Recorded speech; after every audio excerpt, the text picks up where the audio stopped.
প্রিয় বন্ধুরা, আমি শ্যামল কুমার মিত্র, সভাপতি, confederation of state government employees.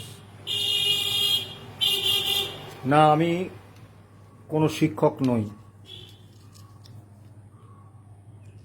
তবুও একটি বিষয়ে আমাকে বলতেই হচ্ছে। গত 30শে জুন মঙ্গলবার জাতীয় গ্রন্থাগারে বিজেপি দলের শিক্ষক সেলের একটি সভা অনুষ্ঠিত হয়। সেই সভায় পরিচালনা করেন বিজেপির শিক্ষক সেলের আহ্বায়ক মাননীয় অসিত মণ্ডল। এই সভায় একটি একাধিক সংবাদপত্রে যা খবর বেরিয়েছে বিস্তারিতভাবে, তাতে বিজেপি দলের রাজ্য সভাপতি সম্মানীয় শ্রমিক ভট্টাচার্য মহাশয় ওই সভায় উপস্থিত ছিলেন। তিনি ওই সভায়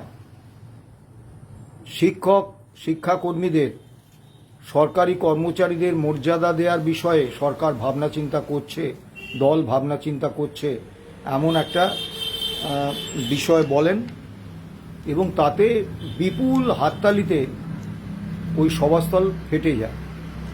এবং ওই বিজেপির শিক্ষক সেলের যুগ্ম আহ্বায়ক পিন্টু পাড়ুই মাননীয় শ্রমিক ভট্টাচার্যের এই ঘোষণাকে স্বাগত জানান। মাননীয় শিক্ষক মশাইরা সরকার পোষিত এবং সরকারি সাহায্যপ্রাপ্ত স্কুলের শিক্ষক শিক্ষাকর্মীরা তাদের চাকুরিবিধি অনুসারী প্রকাশ্য রাজনীতি করতে পারেন, রাজনৈতিক দলে যোগ দিতে পারেন, জনপ্রতিনিধি নির্বাচনে অংশগ্রহণ করতে পারেন এবং যে কোনো দলীয় সভায় যেতে পারেন। এটা তাদের অধিকারের মধ্যে পড়ে, এ নিয়ে আমার কিছু বলার নেই। বিজেপির শিক্ষক সেলের নেতারা তাদের রাজ্য সভাপতি শ্রমিক ভট্টাচার্যকে এনে সভা করবেন, এতেও আপত্তির জায়গাটা নেই। কিন্তু একটি বিষয় খুব অবাক হলাম যে আমি যেসব সংবাদপত্রে এই খবরটি বেরিয়েছে বিস্তারিতভাবে খুঁটিয়ে খুঁটিয়ে পড়েছি, তারপর নিজস্ব সূত্রে ওই সভার বিভিন্ন খবর নেওয়ার চেষ্টা করেছি। তাতে দেখলাম ওই সভায় কিন্তু অন্যান্য গুরুত্বপূর্ণ বিষয়গুলো নিয়ে কোনো আলোচনা হয়নি। আলোচনাটা এবং যে প্রবল হাততালি এবং প্রবলভাবে সমর্থন করেছেন শিক্ষক সেলের অন্যান্য মাননীয় শিক্ষক শিক্ষিকা সদস্যরা, সেটা হচ্ছে যে শিক্ষক শিক্ষাকর্মীদের সরকারি কর্মচারীর মর্যাদা দেওয়ার বিষয়ে দল এবং সরকার চিন্তাভাবনা করছে। আচ্ছা, এই মুহূর্তে শিক্ষক শিক্ষাকর্মীদের কাছে সবথেকে বড় সমস্যাগুলো কি? বড় সমস্যা কি এটাই তারা সরকারি কর্মচারীর মর্যাদা পেলেন কি পেলেন না? 5ই ফেব্রুয়ারি 2026 মহামান্য সুপ্রিম কোর্ট সুনির্দিষ্টভাবে রায় দিয়েছেন all India consumer price index মেনে এপ্রিল 2008 থেকে ডিসেম্বর 2019 পর্যন্ত বকেয়া ডিএ সমস্ত রাজ্য কর্মীদের দিয়ে দিতে হবে। পূর্বতন সরকার এবং বর্তমান সরকার এখনো পর্যন্ত এই রায় সম্পূর্ণভাবে মানেননি। পূর্বতন সরকার এই রায় পার্সিয়াল কমপ্লায়েন্সের নামে পরিকল্পিতভাবে একটা বহুমাত্রিক জটিলতার আবর্তে এনে এটাকে ফেলেছেন এবং বর্তমান সরকারও সেই বহুমাত্রিক জটিলতা থেকে এই মামলার রায় কার্যকর করার প্রক্রিয়াটাকে বার করে আনার কোনো রকম প্রয়াস কিন্তু আজ পর্যন্ত নেননি। গত 1 জুন মাননীয় মুখ্যমন্ত্রীর সঙ্গে 4টি সংগঠনের বৈঠক হয়। সেই বৈঠকে আমি উপস্থিত ছিলাম। সেই বৈঠকে আমি সুনির্দিষ্টভাবে মাননীয় মুখ্যমন্ত্রীকে বলেছিলাম যে পূর্বতন সরকার পরিকল্পিতভাবে একটা বহুমাত্রিক জটিলতা তৈরি করে দিয়েছেন এই রায় কার্যকর করার ক্ষেত্রে।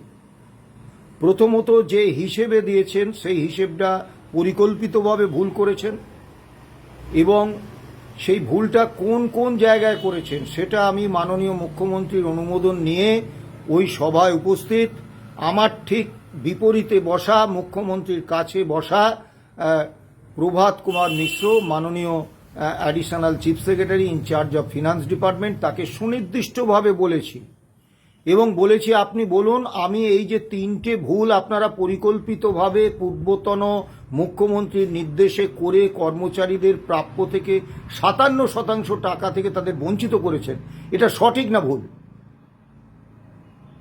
1 নম্বর হচ্ছে রোপা 2009-এ পরিষ্কার পরিচ্ছন্নভাবে বলা আছে বেসিক পে, তার সঙ্গে গ্রেড পে, ডাক্তারবাবুদের ক্ষেত্রে এনপিএ মানে নন প্র্যাকটিসিং অ্যালাউন্স যোগ করে তার উপরে ডিএ ক্যালকুলেশন হবে। আপনারা ক্যালকুলেশন করেছেন শুধুমাত্র বেসিক পের উপরে, 1 পোস্ত বঞ্চিত করেছেন কর্মচারীদের। কোথায় আপনারা শুধু বেসিক পের উপর ডিএ গণনা করার এই সূত্রটা পেলেন? দ্বিতীয়, সকলেই জানে 1982 সালে 100 পয়েন্ট ধরে 1/4/2008-এ all India consumer price index হচ্ছে 536 পয়েন্ট, আপনারা সেটাকে 605 পয়েন্ট করেছেন। এই তথ্যটা আপনারা কোথায় পেয়েছেন? 3 নম্বর হচ্ছে রোপা 2009-এ অত্যন্ত সুনির্দিষ্টভাবে বলা আছে এবং সুপ্রিম কোর্টের রায়ে পরিষ্কারভাবে বলা আছে all India consumer price index মেনেই কিন্তু এপ্রিল 2008 থেকে ডিসেম্বর 2019 পর্যন্ত ডিএ ক্যালকুলেশন করতে হবে। আপনারা তা না করে একটা কল্পিত সিপিআই অর্থাৎ রাজ্যভিত্তিক সিপিআই আপনারা উপস্থাপিত করেছেন এবং তার ভিত্তিতে প্রত্যেকটি স্তরে অল ইন্ডিয়া কনজিউমার প্রাইস ইন্ডেক্সের থেকে কম শতাংশে হিসেব করেছেন। উদাহরণ হিসেবে আমি বলেছিলাম যে 1/1/2016-তে all India consumer price index অনুসারে প্রাপ্য ডিএ হচ্ছে 125%, আপনারা বলেছেন হিসেব করেছেন 100%। এরকম প্রতিটি ধাপে আপনারা ভুল হিসেব করেছেন একেবারে পরিকল্পিতভাবে। তো এই ভুলটা আপনারা সংশোধন করুন। এবং অর্থ সচিব এই 3টে বক্তব্যের একটারও পাল্টা কোনো বক্তব্য কিন্তু হাজির করতে পারেননি। আমি সুনির্দিষ্টভাবে বলেছি রাজ্যভিত্তিক কোনো কনজিউমার প্রাইস ইন্ডেক্সের কোনো অস্তিত্ব নেই। এটা আপনারা আদালতেও স্বীকার করেছেন, সুপ্রিম কোর্টে, হাইকোর্টে, স্যাটে। আজকে কেন সেই কল্পিত সিপিআইকে আনছেন? তিনি কিন্তু কোনো উত্তর দিতে পারেননি। এবং মাননীয় মুখ্যমন্ত্রী তিনি যথেষ্ট বুদ্ধিমান লোক, তিনি এই কথোপকথনে স্পষ্ট বুঝেছিলেন হ্যাঁ পরিকল্পিতভাবে এই হিসেব হয়েছে। আজ পর্যন্ত এই ভুল হিসেব সংশোধন করার কোনো ব্যবস্থা কিন্তু সরকার নেননি, অর্থ দপ্তর করেনি। শুধু তাই নয়, সরকারি কর্মচারীদের মধ্যে যারা যারা পেয়েছেন পেনশনার এবং সরকারি কর্মচারী তাদের দেওয়া হয়েছে 2016 থেকে 2019 পর্যন্ত, তাও ভুল হিসেবে। 8 থেকে 15 পর্যন্ত, এপ্রিল 2008 থেকে 15 পর্যন্ত যে যুক্তি দেখিয়ে দেওয়া হয়নি সেটা একেবারে অসার যুক্তি, অসত্য বক্তব্য। বলা হয়েছে যে ওই সময়ে কর্মচারী এবং পেনশনারদের ডেটা বেস সরকারের কাছে নেই। আমরা সুনির্দিষ্টভাবে বলেছি 15-র আগে কোষা সিস্টেমে বেতন হতো। যদি সরকারের কাছে সেই ডেটাবেস নাও থেকে থাকে, টাটা কনসালটেন্সি সার্ভিসের কাছে সেই ডেটাবেস আছে, আপনারা নিন, নিয়ে সেখান থেকে এই 8 থেকে 15 দিতে পারবেন। এবং 16 থেকে তার পরবর্তীকালে 19 পর্যন্ত বেতন হয়েছে এইচআরএমএসে, বেতন পেনশন, সেই তথ্য ফিনান্সে আছে। কাজেই অন্য কারোর জন্য আপনাকে অপেক্ষা করতে হবে না, আপনার কাছেই, অর্থ দপ্তরের কাছেই এই ডেটাবেস আছে। তারপরেও 8 থেকে 15 পর্যন্ত ডিএ বকেয়া ডিএ বা ডিআরনেস রিলিফ দেওয়া হয়নি। এবং এই ডিএ বা ডিআরনেস রিলিফের আওতা থেকে কলকাতা কেএমসি এলাকার ব্যাংক থেকে যে সমস্ত সরকারি পেনশনার পেনশন নেন তারা 1 নয়া পয়সা পাননি, ওয়ার্ক চার্জ কর্মচারীরা 1 নয়া পয়সা পাননি, ডেলি রেটেড কর্মচারীরা 1 নয়া পয়সা পাননি, গ্র্যান্ট ইন এডে যারা বেতন পান, শিক্ষক, শিক্ষাকর্মী, বোর্ড, কর্পোরেশন, পঞ্চায়েত, পুরসভা থেকে আরম্ভ করে আন্ডারটেকিংস, তারা কেউ 1 নয়া পয়সা পাননি। ঠিক আছে, পিন্টু বাবুরা, অসিত বাবুরা বিজেপির শিক্ষক সেলের নেতা, তারা পেশায় মাননীয় শিক্ষক, তারা অন্য পেশার কথা বলবেন না।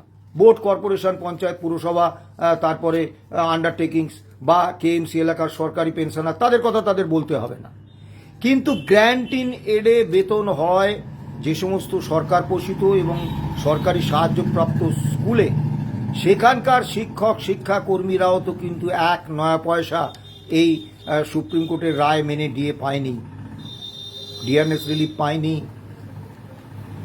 তা আপনাদের কি একবারের জন্য মনে হলো না এটা যথেষ্ট গুরুত্বপূর্ণ। আমরা confederation of state government employees মূল মামলাকারী সংগঠন, কিন্তু আমাদের কতগুলো সীমাবদ্ধতা আছে। আমরা সাংগঠনিক নীতি এবং আদর্শ মেনে কোনো রাজনৈতিক দলের নেতা বা নেত্রীর সঙ্গে বৈঠক করি না। রাজনৈতিক দলের নেতা বা নেত্রীকে আমাদের কোনো দাবিদার কথা জানাই না। আমরা যা জানাই সেটা সরাসরি সরকারের কাছে। কাজে আমরা বিজেপির রাজ্য সভাপতির কাছে গিয়ে আমাদের বক্তব্য তুলে ধরতে পারবো না। আমরা যেটা তুলে ধরবো মাননীয় মুখ্যমন্ত্রীর কাছে তুলে ধরেছি, আবার যদি তার সঙ্গে বৈঠকের সুযোগ পাই তার কাছে তুলে ধরবো, এবং অর্থ দপ্তরে আমরা একের পর এক অর্থ দপ্তর মুখ্য সচিবকে আমরা চিঠি দিয়ে যাচ্ছি। কিন্তু আপনাদের এই বিপুল সুযোগ ছিল। আপনাদের সঙ্গে বিজেপির রাজ্য সভাপতি সম্মানীয় শ্রমিক ভট্টাচার্য মশাই সভা করেছেন, এবং যে রাজনৈতিক দলের নেতৃত্বে সরকার চলছে সেই রাজনৈতিক দলের সর্বোচ্চ নেতৃত্ব যিনি পশ্চিমবাংলায় বিজেপির রাজ্য সভাপতি, তার মতামতের একটা বিপুল গুরুত্ব আছে সরকারে। তা আপনারা এত বড় সুযোগ পেলেন, আপনারাও তো কেউ, পিন্টু পাড়ুই ভাই বা অসিত মণ্ডল ভাই, আপনারাও তো কেউ 1 নয়া পয়সা সুপ্রিম কোর্টের রায় মেনে বকেয়া ডিএ আজ পর্যন্ত পাননি। আপনাদের যে সহকর্মী শিক্ষক শিক্ষাকর্মীরা বা আপনাদের ওই পেশা থেকে যারা অবসর নিয়েছেন, অবসরপ্রাপ্ত শিক্ষক শিক্ষাকর্মীরা, তারাও তো কেউ 1 নয়া পয়সা পাননি। আপনাদেরও তো যারা শিক্ষক শিক্ষাকর্মী হিসেবে অবসর নিয়ে আজকে পেনশনার, তাদের মধ্যে অসংখ্য মানুষ তারা তো খুব সামান্য টাকা পেনশন পান। তাদের তো এই বিশাল দ্রব্যমূল্যের বাজারে তারা দুটো ডাল ভাত খাওয়া দুবেলা তো দূরস্থ, ওষুধপত্র কিনতে কিনতেই মানে ঘটি বাড়ি বিক্রি করেন। তাদের মুখটা একবার আপনাদের মনে পড়লো না? আপনাদের একবার মনে পড়লো না যে এরকম অবসরপ্রাপ্ত অনেক শিক্ষক শিক্ষাকর্মী রয়েছেন যাদের বয়স 90, 92, 94, 96, তারা ওপারে যাওয়ার অপেক্ষায় রয়েছেন। তারা প্রতিদিন অপেক্ষা করছেন, দিন গুনছেন কবে মহামান্য সুপ্রিম কোর্টের রায় মেনে সরকার এই নির্দেশটা কার্যকর করবে এবং তাদের ব্যাংক অ্যাকাউন্টে ওই 8 থেকে 19 ডিএটা বা ডিআরএস রিলিফটা যাবে। এটা তো তারা দয়া চাইছেন না কারুর থেকে দান চাইছেন না, কারুর থেকে অনুকম্পা চাইছেন না, কোনো পারকুইজিট চাইছেন না, কোনো অনুগ্রহ ভিক্ষা করছেন না। এটা তাদের অধিকার। মহামান্য সুপ্রিম কোর্ট এই অধিকার, তাদের অধিকারের প্রতিষ্ঠা দিয়েছে, এবং রোপা 2009-এ পূর্বতন অর্থমন্ত্রী ডক্টর অসীম দাশগুপ্ত এই অধিকার রাজ্য কর্মীদের দিয়ে গিয়েছিলেন। ঠিক আছে, ধরে নিলাম কেএমসি এলাকার যে পেনশনাররা পায়নি, সরকারি পেনশনাররা, আপনাদের মাথা ব্যথা নেই, ভালো কথা।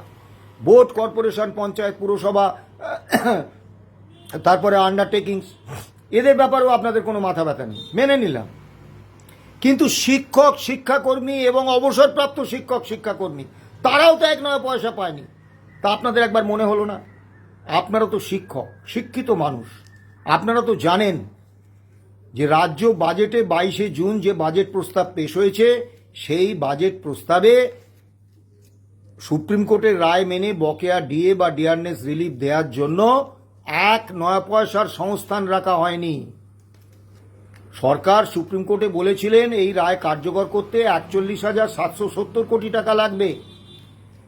পূর্বতন সরকার খরচ করে গিয়েছিলেন 6,600 কোটি টাকা, মানে এখনো পর্যন্ত 35,170 কোটি টাকা লাগবে সুপ্রিম কোর্টের রায় কার্যকর করে সমস্ত উপভোক্তা যারা, অর্থাৎ সরকারি কর্মচারী, পেনশনার, গ্র্যান্ট ইন এডে বেতন প্রাপক পেনশনার, কর্মচারী, তাদের সকলের দিতে 35,170 কোটি টাকা লাগবে।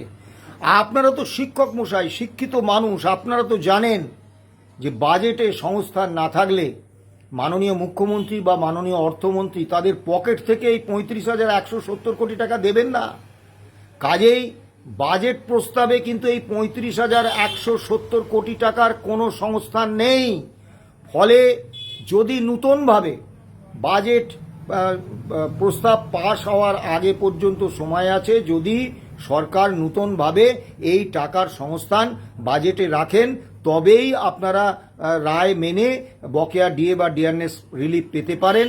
যদি তা না করা হয়, অর্থাৎ এই 35,170 কোটি টাকার যদি সংস্থান রাখা না হয় তাহলে আগামী 31শে মার্চ 2027 অর্থাৎ এই অর্থবর্ষ 26-27 অর্থবর্ষের শেষ দিন পর্যন্ত সরকার অন্তত আপনাদের ডিয়ারনেস বকেয়া ডিয়ারনেস রিলিফ বা ডিয়ারনেস অ্যালাউন্স দেওয়ার ব্যাপারে কোনো চিন্তা ভাবনা করছেন না।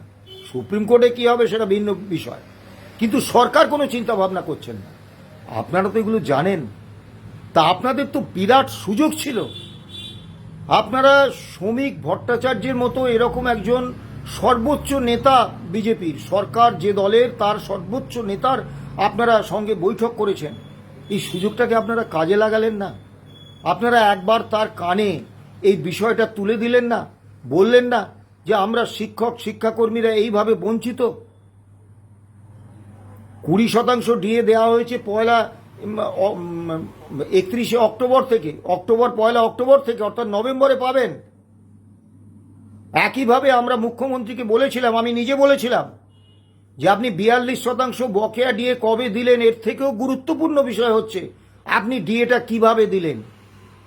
যদি all India consumer price index মেনে বছরে দুবার ডিএ দেওয়ার যে সংস্থান পূর্বতন অর্থমন্ত্রী ডক্টর অসীম দাশগুপ্ত রূপা 2009-এ রেখে গিয়েছিলেন, সেই সংস্থান রেখে যদি কোনো স্ট্যান্ডিং অর্ডার অর্থ দপ্তর না করে তাহলে ডিএ বঞ্চনা চলতেই থাকবে।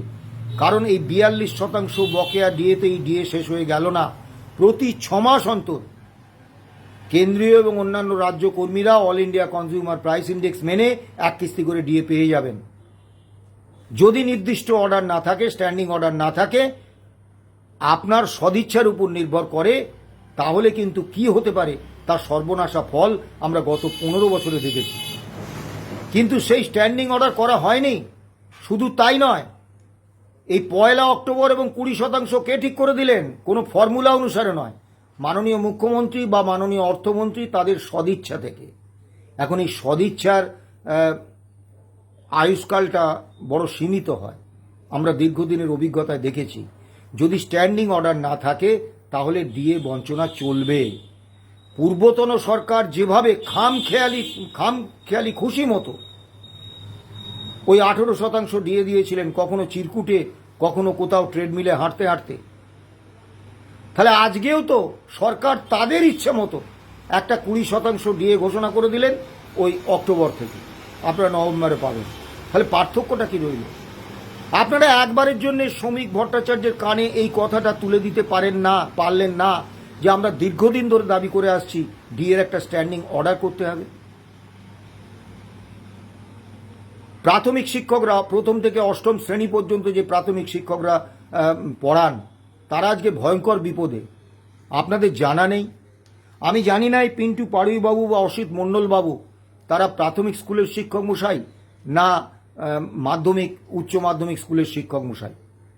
যদি তারা প্রাথমিক বা উচ্চ প্রাথমিক স্কুলের শিক্ষক মশাই হয়ে থাকেন, তাহলে তারা তো এটা মর্মে মর্মে উপলব্ধি করছেন যে মহামান্য সুপ্রিম কোর্ট রায় দিয়েছেন যে প্রত্যেক প্রথম থেকে অষ্টম শ্রেণী পর্যন্ত যে সমস্ত প্রাথমিক এবং উচ্চ প্রাথমিক শিক্ষক পঠন পাঠনের কাজে নিযুক্ত আছেন তাদের প্রত্যেককে টেট পাস করতেই হবে। যাদের 5 বছর বা তার কম চাকরি আছে তাদের টেট না পাস করলেও চলবে, কিন্তু সেক্ষেত্রে তাদের ওই 5 বছর তারা কোনো পদোন্নতি পাবেন না।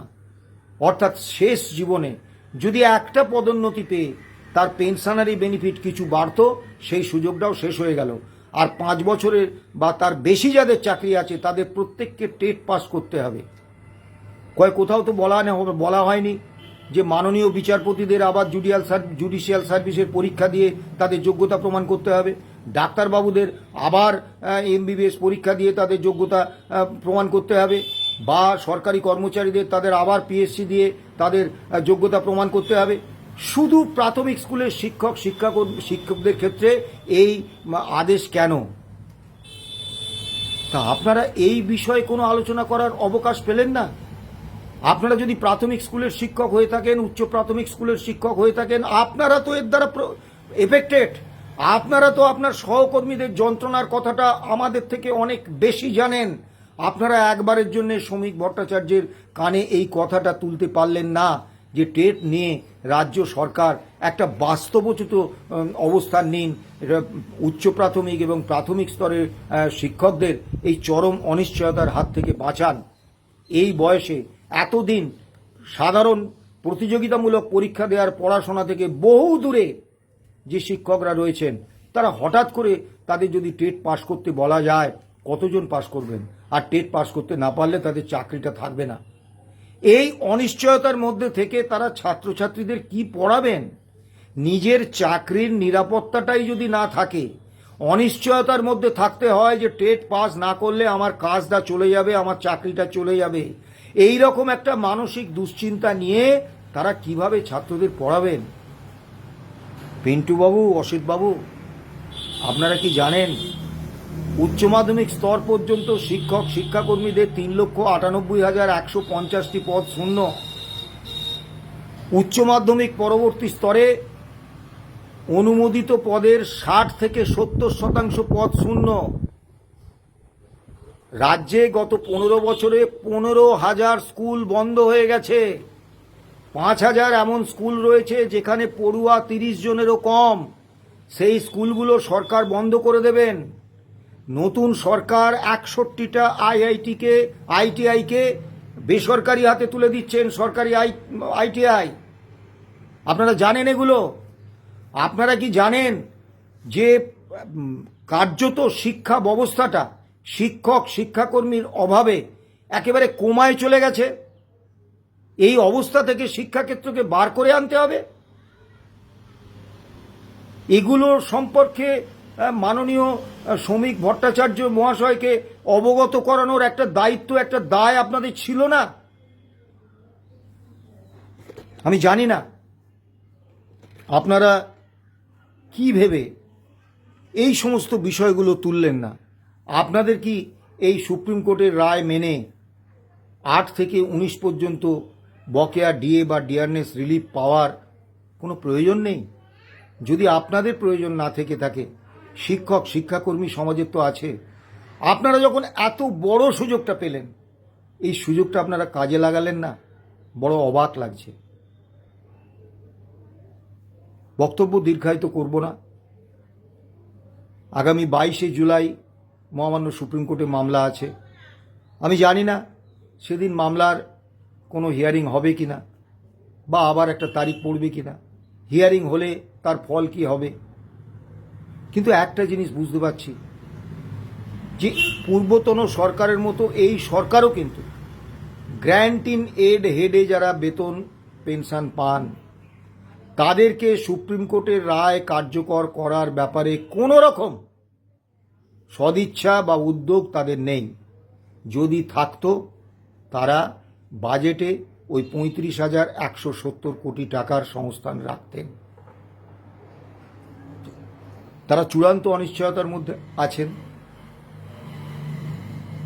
আমি জানি না, যদিও সুপ্রিম কোর্টের রায় অনুসারে তাদের এই বকেয়া পাওয়ার আইনি অধিকার রয়েছে, কারণ যে রোপা 2009-এর উপর আমরা মামলা করেছিলাম, সেই রোপা 2009-এর 25 নম্বর পাতায় সুনির্দিষ্টভাবে বলা আছে রাজ্য সরকারি কর্মচারী এবং পেনশনাররা ঠিক যেভাবে যে শতাংশে যেদিন থেকে ডিএ বা ডিআরনেস রিলিফ পাবেন, সেই একই দিন থেকে একই হারে গ্র্যান্ট ইন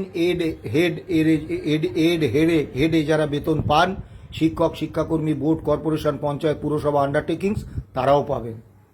আবার মহামান্য সুপ্রিম কোর্টে সরকার যখন 41,770 কোটি টাকার হিসেব দাখিল করেছিলেন, সেখানে কিন্তু তারা রাজ্য সরকারি কর্মচারী এবং পেনশনার এবং গ্র্যান্ট ইন এইড হেডে কর্মরত যে সমস্ত পেনশনার বা কর্মচারী, তাদের কথাটা, তাদের জন্য খরচটাও আলাদাভাবে লিখেছিলেন। অর্থাৎ সুপ্রিম কোর্টে রাজ্য সরকার ইতিমধ্যেই স্বীকার করে নিয়েছেন যে এই ডিএ মামলার রায়ের অন্যতম উপভোক্তা হচ্ছে গ্র্যান্ট ইন এড হেডে যারা বেতন পেনশন পান, অর্থাৎ বোর্ড, কর্পোরেশন, পঞ্চায়েত, পুরসভা, শিক্ষক শিক্ষাকর্মী ইত্যাদি। এবং রাজ্য সরকার, বর্তমান রাজ্য সরকার যে 20% ডিএর ঘোষণা করেছেন, সেটাও কিন্তু ওই থেকে শিক্ষক শিক্ষাকর্মী বোর্ড কর্পোরেশন পঞ্চায়েত পুরসভা সকলের জন্য। কাজেই এইটা কিন্তু শিক্ষক শিক্ষাকর্মীদের কেউ দয়া করছে না, এটা তাদের অধিকার। এই অধিকারটা প্রতিষ্ঠা করছেন না সরকার। তা আপনি একবার একটু নরম স্বরে হলেও শ্রমিক ভট্টাচার্যকে আপনারা বলতে পারলেন না? বড় কষ্ট পেলাম পিন্টুবাবু। আপনাকে আমি ব্যক্তিগতভাবে চিনি, আপনার যদি স্মৃতিতে থাকে সুপ্রিম কোর্টে একাধিকবার আপনার সঙ্গে দেখা হয়েছে, বোধহয় আপনার সঙ্গে একাধিক ছবিও আমার আছে। আমি কিন্তু আপনাদের থেকে এটা আশা করি, কারণ আমরা যখন মুখ্যমন্ত্রীর সঙ্গে বৈঠকের সুযোগ পেয়েছিলাম, আপনি আরও যে সংগঠনগুলো ছিল আপনি খোঁজ নিয়ে দেখবেন, আমি কিন্তু সকলের কথা বলেছি।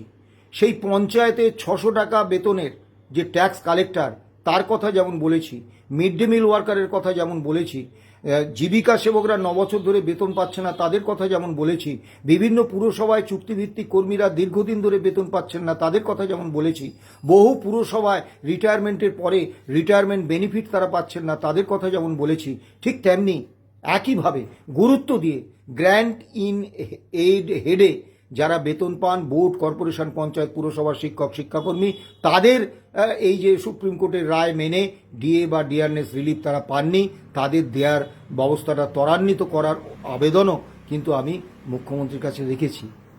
তা আপনাদের, আমার তো এই সুযোগ নেই, কারণ আমার সংগঠন আমাকে কোনো রাজনৈতিক দলের নেতা বা নেত্রীর সঙ্গে কর্মচারীদের কোনো বিষয় নিয়ে আলোচনা করার কোনো অধিকার দেয়নি। কিন্তু আপনাদের তো এই বিরাট সুযোগটা ছিল। এরপরে আসি যে শিক্ষক শিক্ষাকর্মীদের সরকারি কর্মচারীর মর্যাদা দেওয়া। যেসব শিক্ষক শিক্ষাকর্মী সরকারি স্কুল কলেজে পড়ান তারা সরকারি কর্মচারী, বাকি যারা সরকার পোষিত এবং সরকারি সাহায্যপ্রাপ্ত স্কুলের শিক্ষক শিক্ষাকর্মী তারা সরকারি কর্মচারী নন। তাদের সরকারি কর্মচারীদের করে দেওয়ার প্রস্তাবে আপনারা দুহাত তুলে আশীর্বাদ করেছেন, হর্ষধ্বনি করেছেন এবং হাততালি দিয়েছেন, সোৎসাহে প্রস্তাবকে সমর্থন করেছেন। আমি জানি না বিজেপির শিক্ষা সেল পশ্চিমবাংলায় যে অসংখ্য শিক্ষক শিক্ষাকর্মী রয়েছেন তাদের কতজনের প্রতিনিধিত্ব করেন আমি জানি না। আপনারা কি এই প্রস্তাবের সমর্থনটা শিক্ষক সমাজের সঙ্গে আলোচনা করে দিয়েছেন? সরকারি কর্মচারীর মর্যাদা তো নেবেন। সরকারি কর্মচারীদের কি করতে হয় জানেন? আজকেও সরকারি কর্মচারী বলে সার্ভিস রুলসে কোনো শব্দ নেই। আমরা যে সার্ভিস রুলস অনুসারে পরিচালিত হই তাতে আমাদের স্ট্যাটাস হচ্ছে গভর্নমেন্ট সার্ভেন্ট। আমাদের 24 ঘন্টা সরকারের দাসত্ব করতে আমরা দায়বদ্ধ না বলতে পারবো না। এমনকি আমাদের বাড়িতে কোনো আত্মীয় পরিজন অসুস্থ হলে, মৃত্যু হলে সরকার যদি আমাদের ছুটি না দেন আমাদের কিছু করার নেই। এবং WBSR অনুসারে আমাদের পরিচালিত হতে হয়। আমরা কোনো রাজনৈতিক বিষয়ে, কোনো সরকারের সমালোচনামূলক বিষয়ে কোনো কথা বলতে পারি না।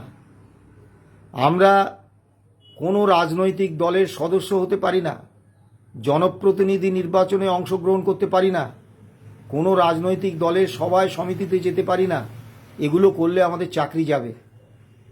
তা আপনারা কি শিক্ষক সমাজের সঙ্গে কথা বলে নিয়েছিলেন যে তারা নিজেরা সরকারি কর্মচারীর মর্যাদা নিয়ে এই যে একটা বেড়ি, এই যে নিয়মের বেড়িতে নিজের গণতান্ত্রিক এবং ট্রেড ইউনিয়ন আর রাজনৈতিক অধিকারটাকে বলি দেওয়া, এটাকে তারা কতটা সমর্থন করবেন?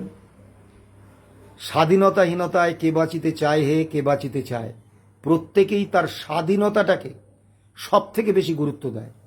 কাজী পিন্টুবাবু আর ওই অসিতবাবু, আপনাদের প্রতি পূর্ণ সম্মান রেখেই বলছি, আপনারা শিক্ষক সমাজে বিস্তারিতভাবে আলোচনা করুন। কারণ আপনারা সরকারি কর্মীর মর্যাদা না পেলেও যে ট্রেড ইউনিয়ন, গণতান্ত্রিক এবং রাজনৈতিক অধিকার আপনারা ভোগ করেন সেটা কিন্তু কম বিষয় নয়। আপনারা রাজনীতি করতে পারেন, রাজনৈতিক দলের অংশ হতে পারেন, যে কোনো স্কুল কমিটি থেকে আরম্ভ করে যে কোনো স্বশাসিত সংস্থার নির্বাচনে অংশগ্রহণ করতে পারেন, রাজনৈতিক বক্তব্য রাখতে পারেন, জনপ্রতিনিধির নির্বাচনে অংশগ্রহণ করতে পারেন, এবং আপনাদের চাকরিটা কিন্তু 24 ঘন্টা নয়। আপনারা কিন্তু 24 ঘন্টার জন্য সরকারের কৃতদাসত্ব করতে আপনারা বাধ্য নন আপনাদের সার্ভিস রুলস অনুসারে। কাজেই এই প্রস্তাবেও দুহাত তুলে নৃত্য করার আগে আপনারা দয়া করে শিক্ষক শিক্ষাকর্মী সমাজের সঙ্গে একটু আলোচনা করে নেবেন। তারা যদি সবাই চান, নিশ্চয়ই আপনারা সরকারি কর্মচারী হবেন, কিন্তু তাদের কজন চান, কজন এই স্বাধীনতার অধিকারটা হারিয়ে সরকারি কর্মচারীর মর্যাদা নিতে চাইবেন, এটাও কিন্তু ভাবার বিষয়। পরিশেষে বলবো, আপনারা যারা যে ফোরামে সুযোগ পাবেন, অন্তত সরকারের কাছে এই চাপটা তৈরি করুন যে মহামান্য সুপ্রিম কোর্টের রায় মেনে 8 থেকে 19 পর্যন্ত বকেয়া DA, dearness relief all India consumer price index মেনে দিতে হবে। চাপ তৈরি না করলে, আপনারা সমস্ত ফোরামে না বললে হবে না। পিন্টু বাবুরা এত বড় একটা ফোরাম নষ্ট করেছেন। আমি আশা করব আগামী দিনে এই রকম সুযোগ পেলে আপনারা সেই সুযোগের পূর্ণ সদ্ব্যবহার করবেন। কর্মচারী ঐক্য জিন্দাবাদ। ভালো থাকবেন, সুস্থ থাকবেন।